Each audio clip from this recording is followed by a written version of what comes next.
Hi friends, आज के video में आपका स्वागत है। आज हम बात कर रहे हैं फ्रोजन एम्ब्रियो ट्रांसफ़र के बारे में।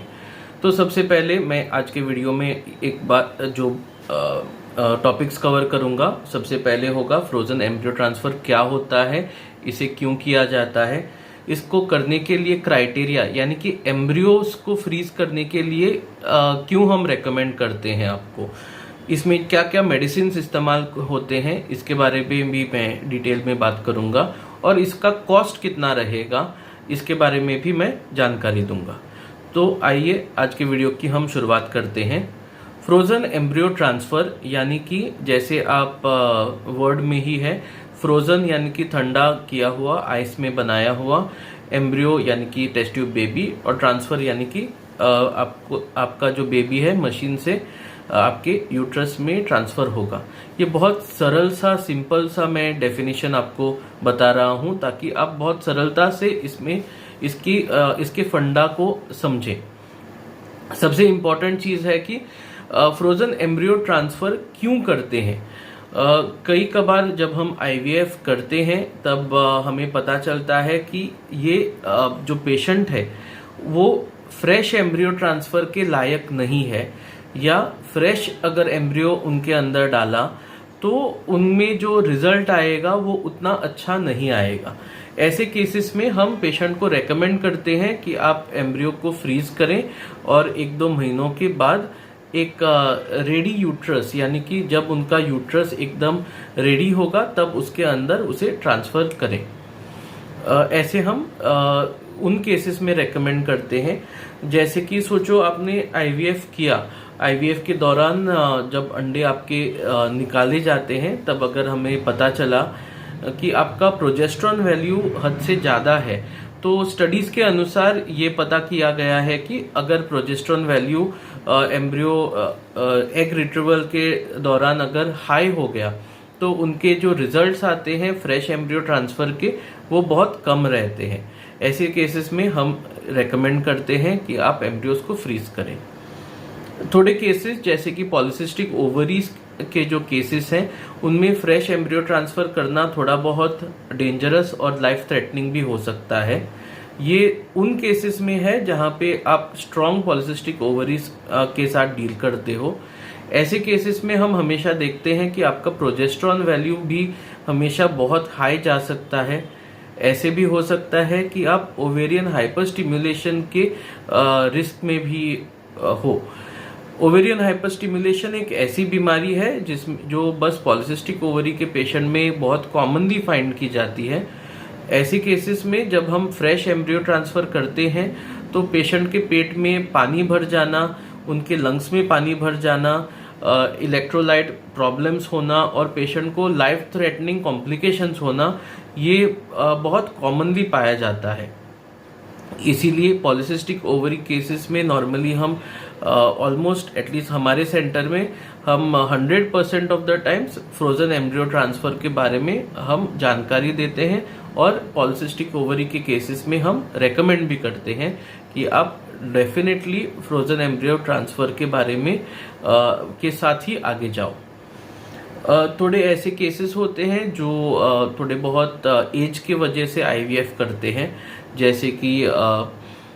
जैसे कि अगर वाइफ की एज 35 प्लस या 38 प्लस है, अंडों की संख्या कम है, तो ऐसे केसेस में हम नॉर्मली पेशेंट्स को लो ओवेरियन रिजर्व यानी कि अंडों की गिनती या काउंट जो है वो लो है या एएमएच अगर लो है तो ऐसे केसेस में हम एम्ब्रियो फ्रीजिंग रेकमेंड करते हैं। ये क्यों होता है उसके बारे में मैं बोलता हूँ।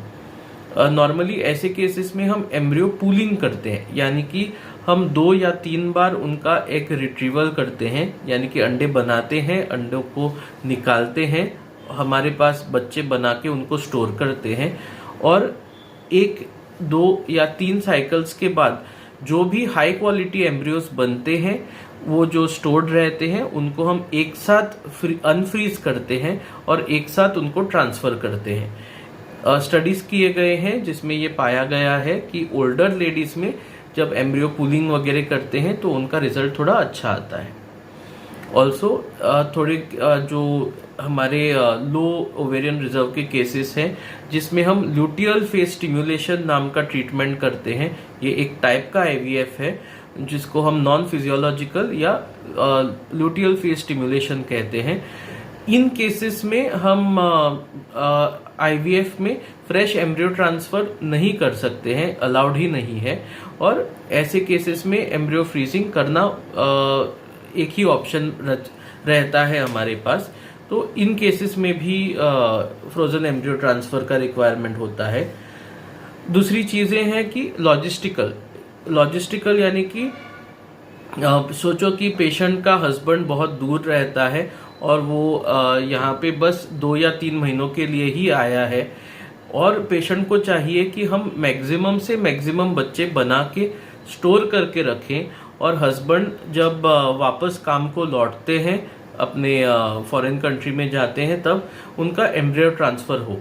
ऐसी गोवा में ऐसे बहुत कॉमनली हम पाते हैं कि पेशेंट जो है उनके हस्बैंड बहुत दूर रहते हैं, आइदर इन गल्फ कंट्रीज और इन यूरोपियन कंट्रीज काम की वजह से, और बहुत शॉर्ट विजिट जैसे कि 45 डेज को वो आते हैं, और तब हम बस लेडीज का ओपीयू यानी कि उस साइड रिट्रीवल करते हैं और बच्चे बना के उनको पूल करते जाते हैं, ताकि लेडी जब हस्बैंड वापस काम पे लौटते हैं, लेडी प्रेग्नेंट होती है, और अगर उनका मिसकैरेज भी हुआ तो भी हमारे पास एक्स्ट्रा एम्ब्रियोस रहते हैं वो लेडी के, ताकि हम उनको डेफिनेटली एक टेक होम बेबी दे पाएं। ये लॉजिस्टिकल कारण रहता है एम्ब्रियो पूलिंग के लिए, और डेफिनेटली अगर आपने एम्ब्रियो पूलिंग किया यानी कि एम्ब्रियोस को फ्रीज किया तो फ्रोजन एम्ब्रियो ट्रांसफर का आपको जरूरत पड़ेगा। तो ये थोड़े से इंडिकेशंस या कारण रहते हैं एम्ब्रियो को फ्रीजिंग करने के लिए। तो एम्ब्रियो फ्रीजिंग के बाद जो लेडी रहती है, सोचो कि आपने आईवीएफ किया, एम्ब्रियो बनाए, फ्रीज किए, उसके बाद आपका शायद 1 या 2 पीरियड्स के बाद एम्ब्रियो ट्रांसफर साइकिल आपका स्टार्ट होगा। हमारे भाषा में हम जो यूट्रस है उसको हम प्राइम करते हैं यानी कि आपने देखा रहेगा कि यूट्रस के अंदर एक 3 लाइन्स यानी कि ट्रिपल लाइन बन जाती है। पूरे embryo frozen embryo transfer cycle में यूट्रस के अंदर ये ट्रिपल लाइन बनाना ही सबसे इम्पोर्टेंट सी चीज होती है। तो नॉर्मली आप देखते हो कि ऐसा वाला आपको फोटो आपके स्कैनिंग में दिखता है। ये एक यूट्रस का फोटो है और अंदर आपको ट्रिपल लाइन दिखती है, सेंटर लाइन, ऊपर की लाइन और नीचे की लाइन। मैं आपको डेफिनेटली अल्ट्रासाउंड में भी दिखाऊंगा कि ये वीडियो कैसे दिखता है, और आपको उस वीडियो में क्या क्या नोटिस करना है जो आपके फ्यूचर एम्ब्रियो ट्रांसफर साइकिल में मदद करेगा। ये सब हम डिटेल में दिखाएंगे आपको। तो बेसिकली वो जो लाइन है उसको प्रिपेयर करने का एक तरीका रहता है, एक स्टाइल रहता है जिसमें आपके रिजल्ट्स बहुत अच्छे आना बहुत ज़रूरी है। तो सबसे पहले उसमें 3 टाइप्स के मेडिसिन रहते हैं। एक को हम ईस्ट्रोजन बोलते हैं, एक को हम ब्लड थिनर बोलते हैं, और एक को हम प्रोजेस्टेरॉन बोलते हैं। तो सबसे पहले आपको हम ईस्ट्रोजन नाम का टैबलेट देंगे। ये एक टैबलेट का ब्रांड है और ये और एक टैबलेट का ब्रांड है। ओके, दोनों इंटरनेशनल ब्रांड्स, एक अबॉट का है और एक बायर कंपनी का है। इसको हम खोल के दिखाएंगे आपको कि अंदर क्या दिखता है आपको। तो ये जो टैबलेट है ये आपका ब्राउन टैबलेट है। ओके, इसको हम हमारे हॉस्पिटल में ब्राउन टैबलेट बोलते हैं क्योंकि इसका कलर ब्राउन है। ये 28 टैबलेट्स का पैक है और आपको हम उसका डोज कितना लेना है ये हम लिख के देंगे। थोड़े पेशेंट्स को दिन में 2 टैबलेट्स रहते हैं, थोड़ों को 2 से अधिक भी टैबलेट रह सकते हैं। ये दूसरी कंपनी का पैक है, दोनों ईस्ट्रोजन ही है, अलग अलग टाइप का ईस्ट्रोजन है पर काम सेम करता है। इसको हम पिंक टैबलेट बोलते हैं क्योंकि इसका कलर पिंक है ऑब्वियसली। तो ये भी 28 टैबलेट का पैक है और ये भी सेम काम करता है लाइनिंग बनाने का। कभी कभार दिन में 2 टैबलेट्स लेने पड़ते हैं, कभी कभार ज़्यादा भी रहता है, आइदर 3 टैबलेट्स, 4 टैबलेट्स और मोर देन दैट भी रह सकता है, केस टू केस बेसिस के हिसाब से। तो इनका कॉस्ट कितना रहता है? लगभग दोनों का जो कॉस्ट है इसका 600 रुपीज़ है, इसका 550 के आसपास है। तो लगभग 550 से 600 रुपीज़ के बीच में इसका कॉस्टिंग है। तो लगभग पेशेंट को 2 स्ट्रिप या 3 स्ट्रिप लग सकती है एक पूरे साइकिल में। अगर पेशेंट का रिस्पॉन्स उतना अच्छा नहीं है तो ज़्यादा भी स्ट्रिप्स लग सकते हैं। पर ओवरऑल अगर आप आईवीएफ के बजट के हिसाब से देखने लगे तो this is not a very expensive strip. 500-600 का स्ट्रिप बहुत एक्सपेंसिव आईवीएफ के वर्ल्ड में नहीं है। तो ये टैबलेट्स देने के बाद जैसे आपने आईवीएफ साइकिल में देखा रहेगा, हर 2 से 3 दिन में आपको चेकअप के लिए बुलाया जाता है।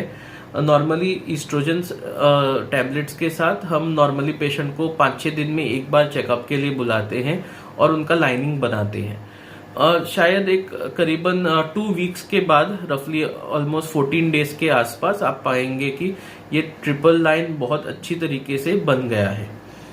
कभी कभार थोड़े पेशेंट्स को सोचो कि अगर उनका यूट्रस अच्छा रिस्पॉन्ड वगैरह नहीं कर रहा है, इनमें हम ब्लड थिनर्स भी देते हैं।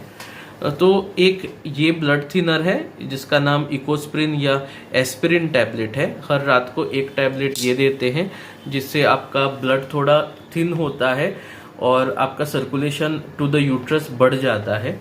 थोड़े केसेस में हम ऐसा वाला इंजेक्टेबल भी देते हैं जिसको हम एनॉक्सापारिन बोलते हैं। ये रेडीमेड इंजेक्शन रहता है। ये डेली 1 डोज देते हैं इसका पेशेंट के वेट के अनुसार। ये रेडीमेड इंजेक्शन रहता है जो कंपनी में रेडीमेड होता है। इसको बस इसका कैप खोलते हैं और पेशेंट अपने बाजू में लगाते हैं। ये पेशेंट का हस्बैंड खुद पेशेंट को कर सकता है। ये इतना सिंपल सा है। डेली ब्लड थिनर का टैबलेट है तो सिंगल डोज रहता है और इंजेक्टेबल है तो भी इसका सिंगल डोज ही रहता है। तो ऐसे कर करके रफली 12 to 14 डेज के बाद उनका एंडोमेट्रियम का लाइनिंग जो है अच्छा थिक हो जाता है। उसको अच्छा सा एंडोमेट्रियल थिकनेस आता है। कम से कम 7 mm का थिकनेस आना ही चाहिए।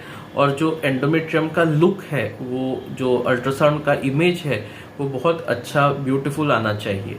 जितना ज़्यादा ब्यूटीफुल इमेज आपका आएगा उतना ही अच्छा आपका सक्सेस रेट होगा। एक बार वो सब हो गया और आपका एंडोमेट्रियल लाइनिंग एकदम मैच्योर हो गया, उसके बाद हम प्रोजेस्ट्रॉन का इंजेक्शन देते हैं। जैसे आप देख सकते हो प्रोजेस्ट्रॉन इंजेक्शन लिखा हुआ है। ओके, प्रोजेस्ट्रॉन इंजेक्शन का मैं अनबॉक्सिंग करके भी दिखाता हूँ कि इसके अंदर क्या होगा। जब हम इसको ओपन करते हैं तो आप पाएंगे इसके अंदर it's a strip of 5 ampoules. तो डेली 1 एम्पुल लगाना रहता है। हम इंसिस्ट करते हैं हमारे पेशेंट्स को इसका टाइमिंग वगैरह बहुत अच्छे से रखें, यानी कि 1 every 24 आवर्स अगर ये इंजेक्शन लगता है तो इसका इफ़ेक्ट बहुत अच्छा आता है। टैबलेट्स के भी टाइमिंग के बारे में अच्छा सा ध्यान दें कि वो वक्त पे ये सब टैबलेट्स करते हैं। साथ ही साथ हम वजाइनल टैबलेट्स भी इस्तेमाल कर सकते हैं। ये वजाइनल कैप्सूल्स हैं ऑफ प्रोजेस्ट्रॉन। इसको दिन में 2 बार या दिन में 3 बार भी इस्तेमाल करना पड़ सकता है। आजकल थोड़े प्रोजेस्ट्रॉन के टैबलेट्स भी आए हैं जो हम इस्तेमाल कर सकते हैं ऐसे केसेस में। सो बेसिकली एक बार आपका एंडोमेट्रियल लाइनिंग एकदम पक गया, रेडी और मैच्योर हो गया, उसके बाद हम प्रोजेस्ट्रॉन इंजेक्शन या टैबलेट्स या वजाइनल कैप्सूल्स इस्तेमाल करके आपके एंडोमेट्रियम को प्रोजेस्ट्रॉन भी प्रोवाइड करेंगे।